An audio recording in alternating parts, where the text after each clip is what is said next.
Good afternoon, everyone. My name is Abdulrahman Alsuhaimi. Today I'll be talking about doing and forging the correct, or well, not really correct, but shooting for optimal narratives with cyber threat intelligence. So first, a quick word about me. I work in Saudi Aramco. As you know, one of the biggest companies in the world. I have about almost 8 years of cybersecurity experience, mainly in areas such as network security architecture, application layer, network layer, cyber threat intelligence. I've also done work with cybersecurity organizational transformation projects. So for the agenda, my presentation today will go over what and why when it comes to reporting and briefing, preparation, scoping, storytelling, intelligence filtering, intelligence assessments, risk fusion, ICS intelligence, reporting and avoiding pitfalls. So I'll be going over a lot of areas across cyber threat intelligence, a little bit of a breadth, but my main focus will be how each of these areas serves and helps you in providing briefings to your senior management, the narratives, and so on. CTI is more than indicators and TTPs. Strategic cyber threat intelligence is a very important area because delivering effective briefings can support both IT and cybersecurity. To do this, it's up to the CTI team to aggregate cyber threat intelligence and really translate the technical to strategic. A cyber threat intelligence briefing, it can be a report, either regular or ad hoc.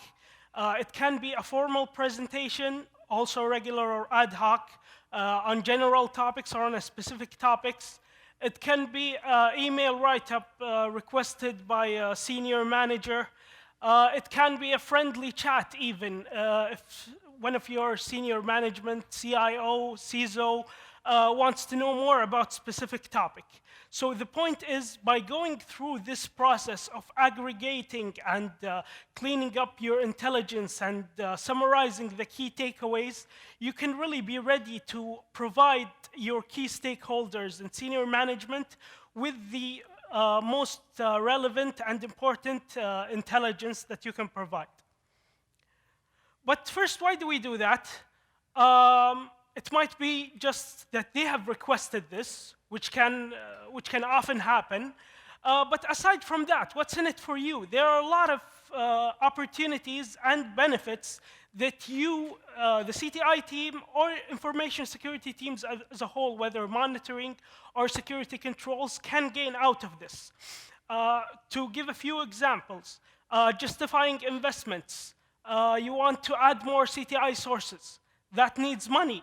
So you will have to, this can help in justifying this kind by saying, for example, based on this aggregated intelligence, we have gaps in collection in certain areas, and this vendor is well known for this kind of intelligence.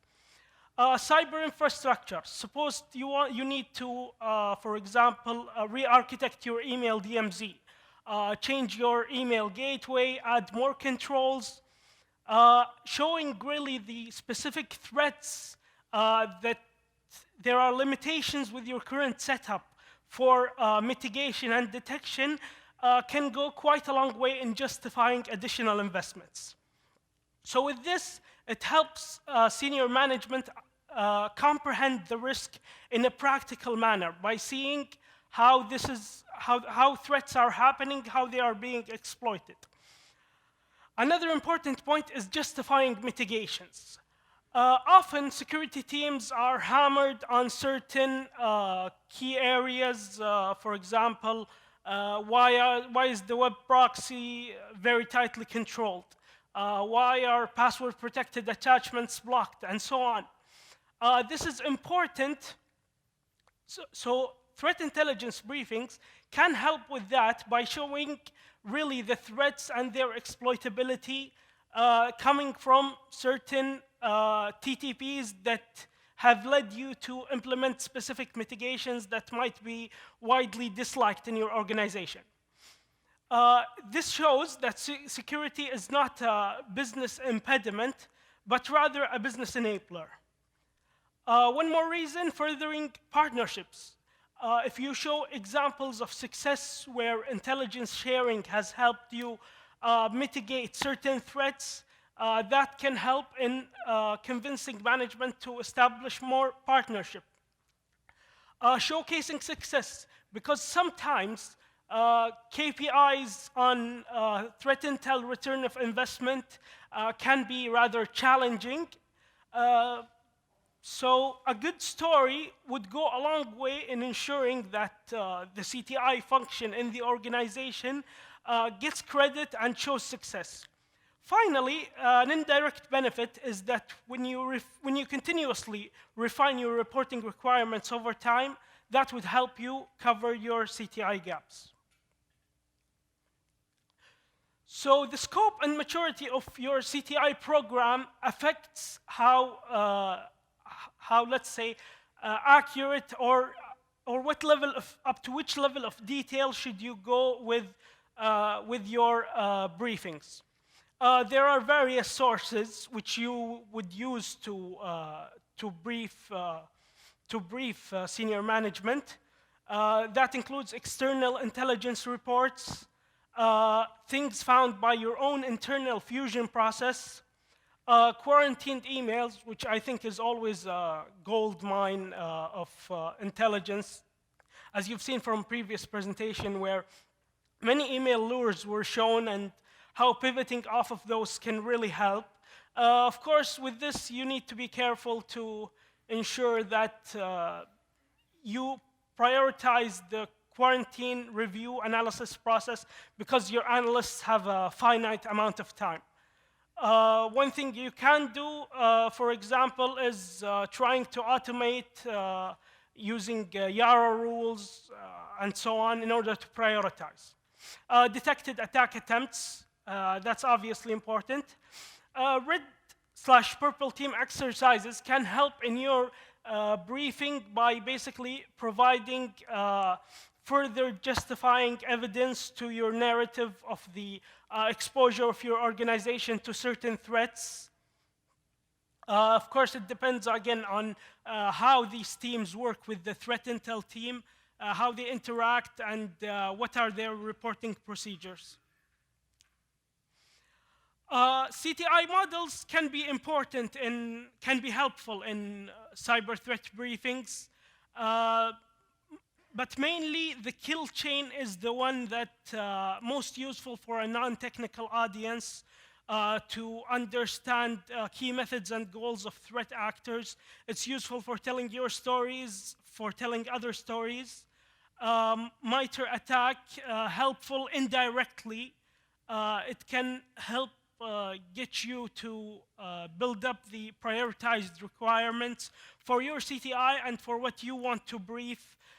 Diamond model, depending on how you want to do attribution, which we will get into a later slide.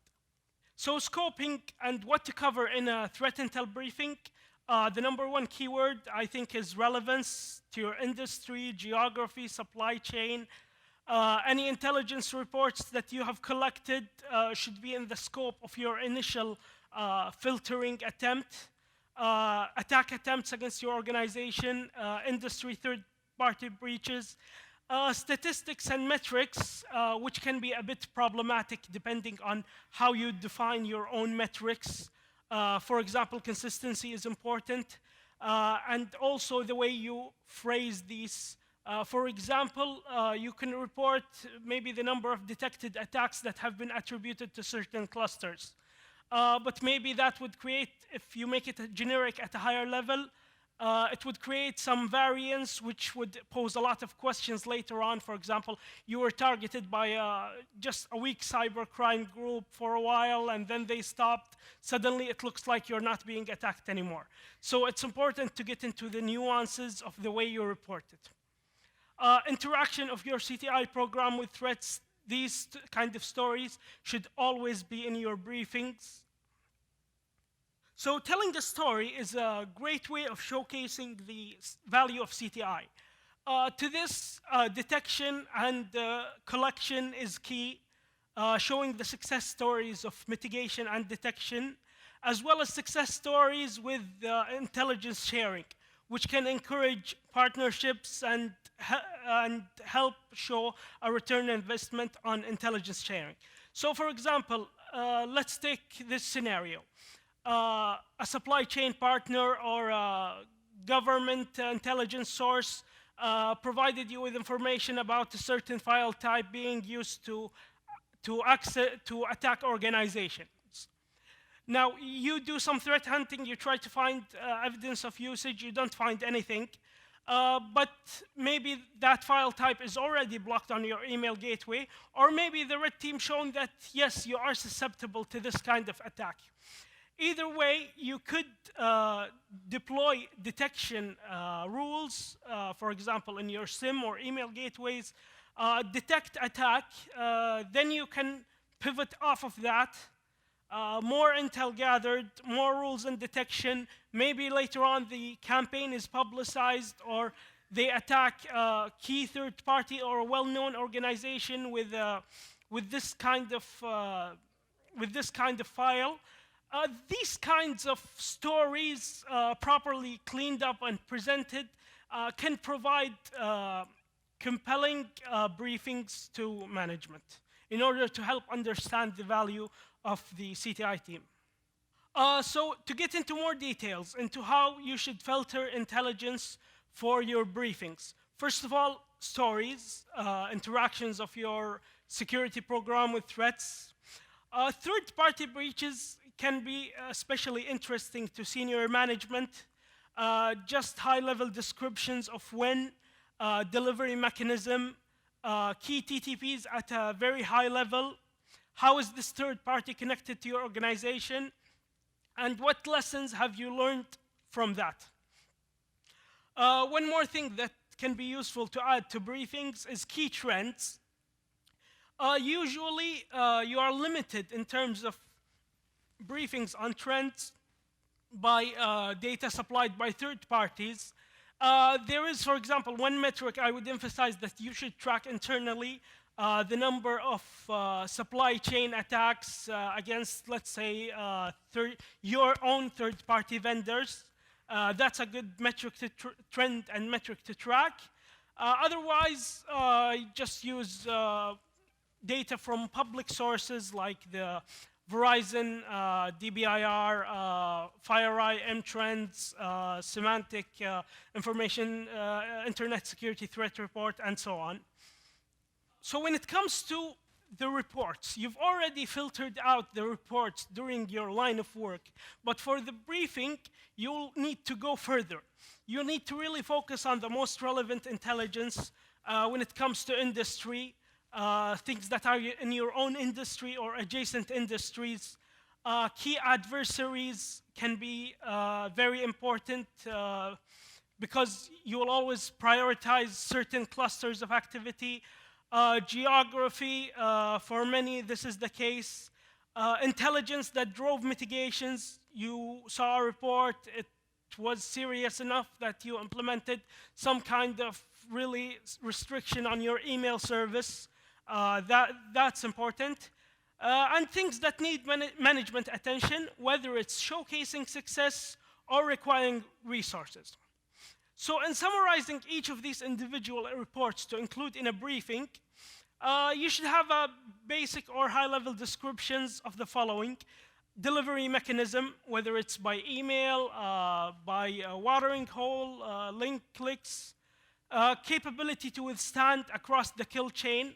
Okay, for example, currently our organization can block the delivery. We are also blocking the C2. We are also blocking the installation with endpoint tools. High-level descriptions. Applicability tested. Has our red or purple teams done any, used this technique? What have we done about it? Applicable assessments and threat actor goal. Based on this, what do we think about the threat actor and their goals? Do we need more to withstand the TTPs and adjacent TTPs for this kind of, for whatever is outlined in this intelligence? When it comes to intelligence assessments, which data, or rather which information you want to highlight to management, there are a lot of opinions on that in the CTI field, as you've seen from some of the presentations today and yesterday. My overall advice is to tread carefully, especially in terms of geographical attribution. With this one, for example, your own clusters, let's say you have your own clusters. You are tracking threat actors under your own clusters. They're pretty much mapped to a well-known threat actor tracked by an intelligence provider. And that intelligence provider attributes it. So if your intelligence matches up with the intelligence provider's intel, I would recommend that you source and quote the intelligence provider because they have a bigger field of view, they can see more, they have more collection. If some areas diverge between your own cluster and the intel providers, you have to be a bit careful. There's really no totally right or totally wrong answer, but it's a matter of just trying to find the right approach and generally being careful, because your assessment can have implications for decisions taken by your senior management. You should think carefully about how they would view your assessments. So aside from attribution, there might be assessments, for example, continuation of certain kind of attacks. The threat actor is continuously targeting these industries, will probably continue to target it in the future, and so on. So just to give an example, FireEye blog post, hard pass declining APT34's invitation to join their professional network. For example, this is a piece of intelligence. Let's say you've collected it, already have the IOCs and everything. So looking at the top-level headlines that might be useful to have in a briefing: delivery mechanisms, fake job offers, LinkedIn, macro documents. These can be very helpful in implementing procedures or mitigations. For example, increasing awareness.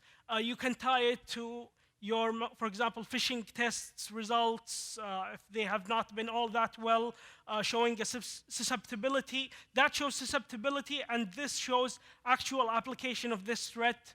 LinkedIn, for example, macro documents, it can help drive, for example, an awareness program. If macros are already not blocked, it can convince to restrict or block them. Capability to withstand, for example, you can say that we are blocking macros at the email gateway, but social engineering is an ongoing problem that can't be specifically tackled. Applicability tested, for example, you've done a red team exercise to confirm, for example, that this technique works, and so, or it doesn't work.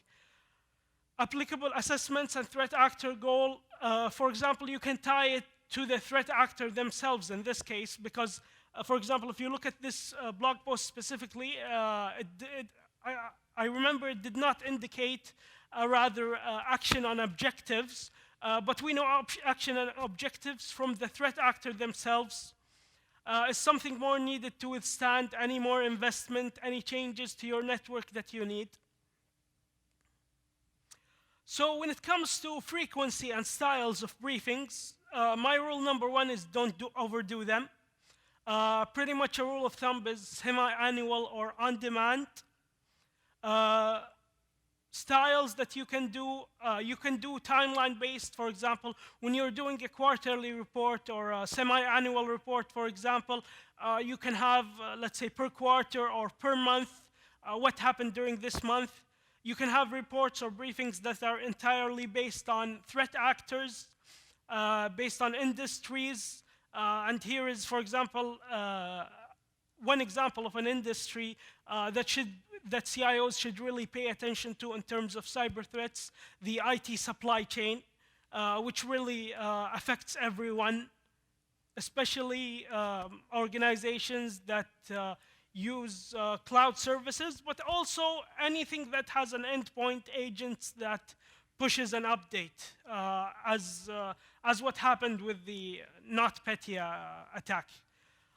You can do geography-based briefings, but overall, my personal approach, the way I like it to be done, is to tie it to specific cyber risks. Overall, these different briefing styles overlap, so you might be doing one of them, but you will cover others as well. So when it comes to risk, you have assets, you have risks and sub-risks.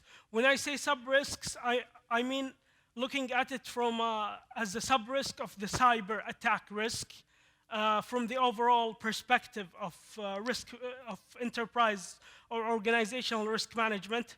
For example, you have a financial services company. Its cyber sub-risks might be a general corporate breach, a payment system breach, a web application breach, a supply chain breach. An energy or oil and gas company might have similar risk of corporate breach, web application breach, but also OT network or ICS network breach. These should be already defined by your risk team, but just in case they are not, again, they should be limited to a limited number, easily digestible, and easier to link intelligence to. For example, you get a report about Citrix being exploited or Pulse Secure being exploited. That can usually be tied to both risk of web application breach or risk of corporate breach. But again, it's an intelligence briefing, not a risk briefing, so that should be the primary focus. So when it comes to industrial control systems intelligence, it becomes a bit of a challenge providing really good briefings to management for these kinds of attacks, because there's a lot of hyperbole, there's a lot of talk, there's a lot of the sky is falling kind of talk. Generally, I would recommend that you simplify, avoid technical details of ICS protocols unless the background of the audience allows that. Focus again on the high-level concepts, emphasize the IT portion of the attack, because that's usually easier for a CIO or a CISO or even a CIO to understand. Attack vectors, when you talk about how these kind of attacks happen by compromising the corporate network through a malicious email, then the attacker lies silent until they get a chance to move to the ICS network. That kind of concept can be easily understood. How has your own ICS architecture interacted with threats? Because this specifically on the point of pivoting from stage 1 to stage 2 of the ICS kill chain, so from the enterprise network to the OT network, you should talk about how your architecture, how would this threat interact with your architecture. Major attacks. With ICS, there aren't a lot of really ready attacks, so you'll do much less filtering than, say, your own third parties, your third-party attacks, things in the news. So you can pretty much get a lot of the major attacks in there, again, with similar high-level concepts, as well as if there are any success stories of how your CTI program has interacted with threats, if you found certain indicators tied to threat groups that have pivoted, and so on. So simply connecting IT to OT, and the sky is not falling. So, for example, the Triton threat actor profile from FireEye, you can do basic descriptions of target profile, first stage delivery mechanism, for example, by email, lateral movement, goal of the attacker, for example. It seems that they were targeting a safety system. What protections do you have against specific TTPs? Again, at a very high level. So when it comes to reporting, this is a topic that has already been well covered by Lenny Zeltzer's talk yesterday. But I want to just focus on the issue of reporting to senior management as a sort of aggregated CTI briefings. So it's a little different from incident reports. It's even, when you're talking about aggregated reports, it's also different from general threat reports. So you need to make sure that the reader organize it in a way that the reader does not lose focus. Again, writing a report doesn't have to be a doc and a PDF. It can be an email write-up on a specific topic or a specific period of time. It can be something that has been requested on an ad hoc basis or regular. Knowing your audience, exactly who is reading your report, trying to put yourself in their shoes and how they would understand it. On that, it's good to have your report reviewed by people up the chain who you are reporting to. Executive summaries, as a general rule, should be 1 page. And it's important to use estimative language. There are a lot of guides online, for example, the CIA's, that can really help you choose your words carefully. Last point, talking about avoiding pitfalls. In general, any pitfall with the your general CTI process can translate into ineffective or misleading briefings.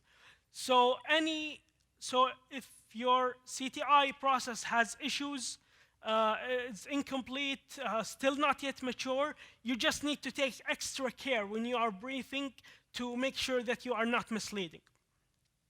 So when it comes to, for example, a few things I have in mind, field of view bias, where you are collecting your external intelligence, standardizing and defining your numbers, because again, a number that's reported this year by one standard, the analyst leaves or goes to a different team.